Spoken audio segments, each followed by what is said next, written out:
The husband, the down together, the vibrator, the vice man, the man. Okay, the shaman, this is the cyane mu gihugu cy'u Rwanda witwa Sheriff Comedy.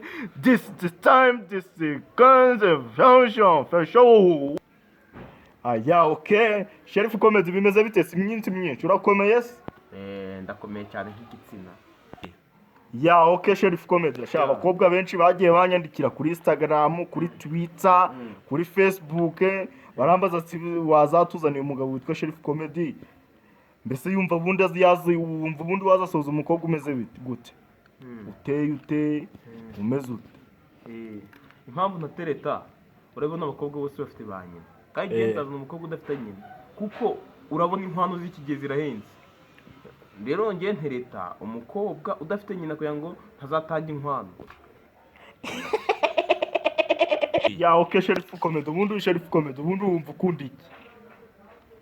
Ngiye nkunda amafaranga. Icyo wanga ni ukuyabura.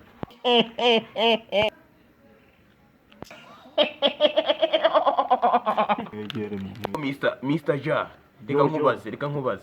Ni ukubera iki abakobwa b'iki gihe bakunda kunywa nka base ntibakunde guteka nka ba nyina? Ubu si Sheriff Comedy? Ya. Ni ukubera ko basigaye bambara amapataro. Urantsinze.